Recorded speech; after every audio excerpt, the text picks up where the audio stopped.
কত রাজা কত জমিদারের ছেলে, আমাদের আর কার কতটুকু সম্পত্তি আছে বাবা যে বাহাদুরি দেখাবো?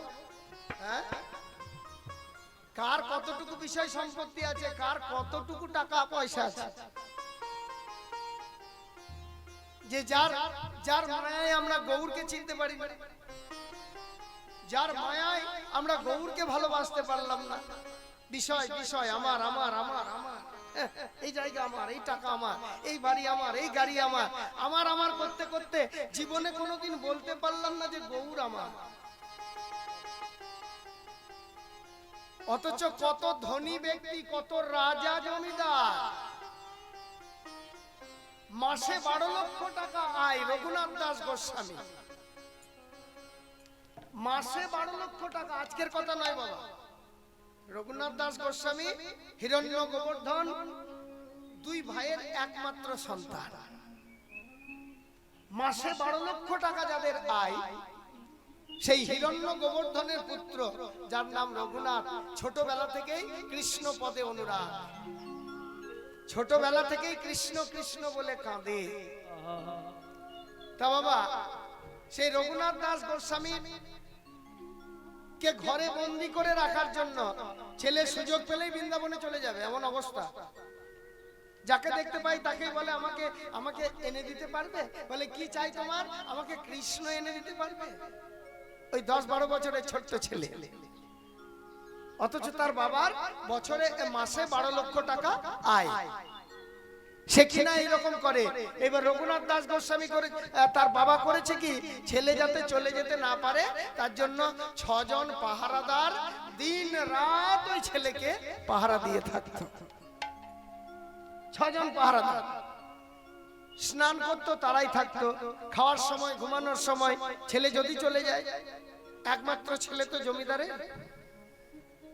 তা বাবা, কারো যদি ভগবানের প্রতি প্রেম এসে যায়, তাকে কি আর লৌকিক জগতের কোন পাহারাদার দিয়ে আটকে রাখা যায়? লৌকিক জগতের কোন পাহারাদার দিয়ে তাকে আটকে রাখা যাবে? তবু আটকে রেখেছিল কতদিন পর্যন্ত? যতদিন বিয়ে হয়নি। এবার রঘুনাথ দাসের যখন একটি সুন্দরী রমণী দেখে বিবাহ দিয়ে দিল, রঘুনাথ দাসের পিতা বলল যে যাও, তোমাদের 6 জনের এবার ছুটি, তোমরা অন্য কাজ করো গে, তোমাদেরকে আর আমার ছেলেকে পাহারা দিতে হবে না। ছেলেকে পাহারা দেওয়ার জন্য আমি সুন্দরী একটা রমণীর সঙ্গে বিয়ে দিয়ে দিয়েছি, এইবার ওই তাকে পাহারা দিয়ে থাকবে সব সময়। এখন বাবা তাই হয়েছে। এইবার বিবাহ হয়ে গেল, বাসর রাত্রি। বাসর রাত্রে রঘুনাথ দাস গোস্বামী বসে আছে আর তার স্ত্রী বাসর ঘরে প্রবেশ করছে। নিতাই গৌর প্রেমানন্দে হরি হরি হরি হরি। তা বাসর ঘরে প্রবেশ করছে রঘুনাথ দাসের স্ত্রী, সদ্য বিবাহিত। বাসর ঘরে বসে আছে রঘুনাথ দাস।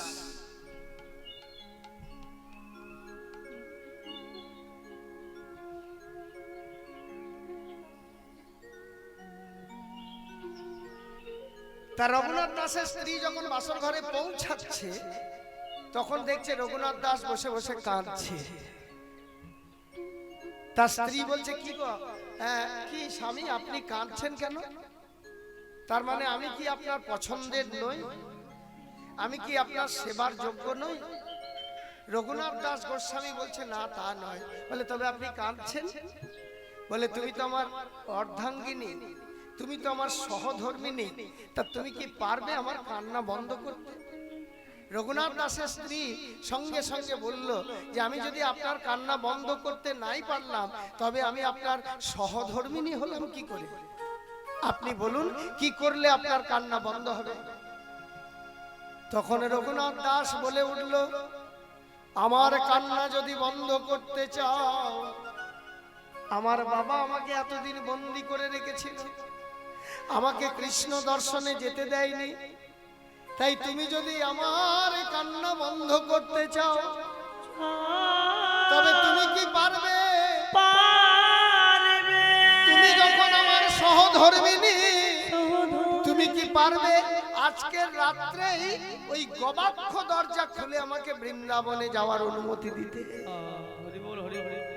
তা বাবা সেই সদ্য বিবাহিত স্ত্রী তার স্বামীকে হাসতে হাসতে বলল, স্বামী, বৃন্দাবনে গেলেই যদি আপনার কান্না বন্ধ হয়, বৃন্দাবনে গেলেই যদি আপনি সুখী হন, তাহলে আমি হাসতে হাসতে আজ এই বাসর রাত্রিতে আপনাকে বিদায় দিলাম। আমি দরজা খুলে দিচ্ছি, আপনি চলে যান। ভাবতে পারছেন বাবা, আমরা সামান্য একটু বিষয় নিয়ে একবার বৃন্দাবন দর্শন করতে যাওয়ার সময় হয় না, আর ওই রঘুনাথ দাস তার সদ্য বিবাহিত স্ত্রীকে ত্যাগ করে, তার বাবার মাসিক 12 লক্ষ টাকা আয় সেটাকে ত্যাগ করে, রাজবাড়ি জমিদারি সব ত্যাগ করে ওই রাত্রেই যেই দরজা খুলে দিয়েছে, সঙ্গে সঙ্গে কৃষ্ণ কৃষ্ণ বলে কাঁদতে কাঁদতে ঘর হইতে বাহির হয়ে চলে গেল। আর পথে যাকে দেখতে পাচ্ছে তাকে বলছে, তোমরা যদি পারো তবে আমাকে বলে দাও আমি কোথায় গেলে আমার কৃষ্ণের দর্শন পাবো। এই হচ্ছে আমার গৌরাঙ্গ মহাপ্রভুর লীলা বাবা। তা ওই রঘুনাথ দাস গোস্বামী, একটু মন দিয়ে শুনবেন বিষয়গুলো। এই ভক্তের জীবনীগুলো আমাদের জানা না থাকলে ভক্তির গভীরতা আসবে না। ভক্তি কাকে বলে? সামান্য একটু গলায় মালা দিলাম, কপালে তিলক করলাম, হ্যাঁ, নিরামিষ আহার করলাম, আমি ঢোল পেটাতে শুরু করলাম, আমি ভক্ত। কিন্তু ভক্ত কাকে বলে দেখো, এই রঘুনাথ দাস গোস্বামী ওই বিবাহের বাসর রাত্রি থেকে বেরিয়ে গেলেন। আর বেরিয়ে যখন গেলেন বাবা, মহাপ্রভু তখন কোথায়? মহাপ্রভু তখন জগন্নাথ ধামে। রঘুনাথ দাস গোস্বামী জগন্নাথে চলে গেলেন। কৃষ্ণ আর কোথায় পাবো? রাধা কৃষ্ণ দুজনকে যদি একসঙ্গে পেয়ে যায়, তাহলে আর কৃষ্ণ খুঁজতে যাওয়ার দরকার কি বাবা? হ্যাঁ, কৃষ্ণ খুঁজতে যাব আলাদা করে, আবার আলাদা করে রাধা খুঁজতে হবে। আর কলিযুগে গৌরাঙ্গ হচ্ছে দুজন মিলিত তনু, তাই একবার গৌর বললেই রাধা কৃষ্ণ বলা হয়। জগন্নাথ ধামে চলে গেলেন রঘুনাথ দাস। মহাপ্রভুর সঙ্গে সাক্ষাৎ হলো। মহাপ্রভু বললেন, রঘুনাথ ঘরে যাও। বলে, কেন প্রভু এমন কথা বললে? বলে, তুমি তো জগন্নাথ ধামে এসেছো, তোমার বাবা জমিদার, ছেলে আমার কি খাচ্ছে না খাচ্ছে বলে তোমার বাবা নিয়মিত ওখান থেকে চাল ডাল টাকা পয়সা তোমার জন্য পাঠাচ্ছে, তাহলে এবার তুমি কেমন সন্ন্যাস? হ্যাঁ, তোমার বাড়ির থেকে যদি চাল ডাল টাকা পয়সা আসবে আর তুমি জগন্নাথ ধামে বসে বসে খাবে, তাহলে এটা আবার কেমন সন্ন্যাস? ওগুলো বন্ধ করো, আর না হইলে তুমি ঘরে ফিরে যাও। তারপর থেকে ওগুলো বন্ধ করে দিল। সিংহর দ্বারে দাঁড়িয়ে দাঁড়িয়ে ভিক্ষা করতে লাগলো। এত বড় জমিদারের ছেলে, চিন্তা করুন, এত বড় জমিদারের ছেলে সিংহর দুয়ারে দাঁড়িয়ে দাঁড়িয়ে ভিক্ষা করছে। মহাপ্রভু দেখলো, বাহ, এই তো বৈরাগ্য এসেছে তোমার। ভিক্ষা করতে করতে আরো পরীক্ষা করলেন মহাপ্রভু। একদিন গিয়ে বললেন, রঘুনাথ,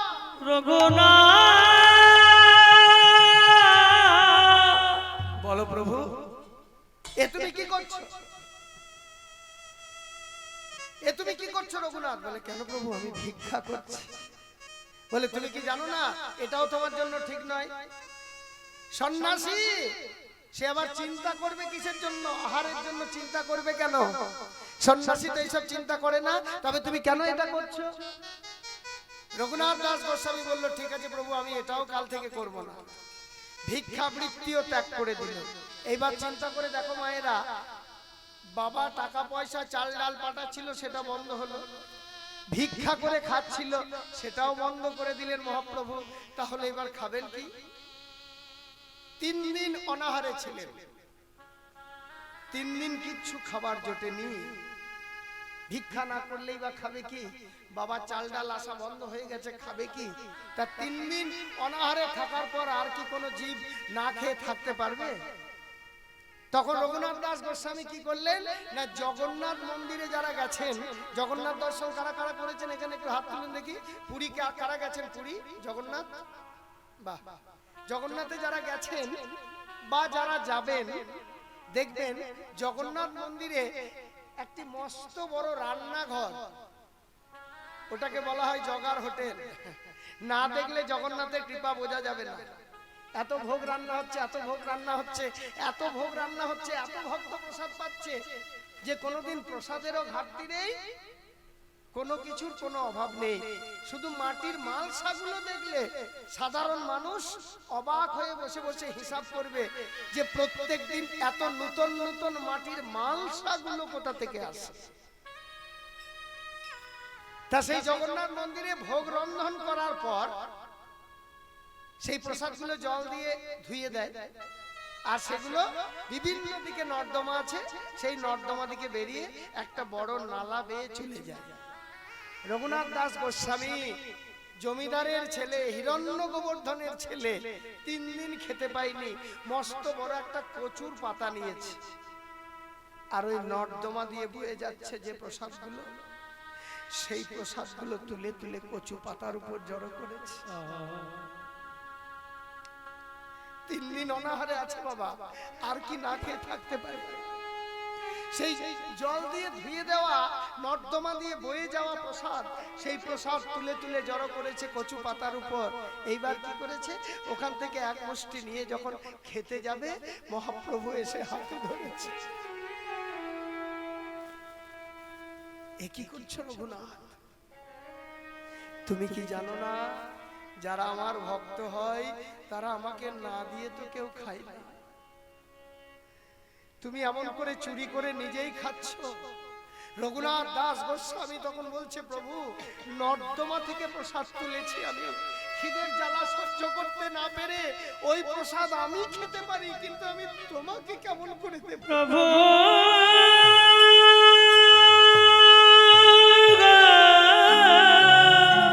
এই প্রসাদ আমি তোমাকে কেমন করে দেব?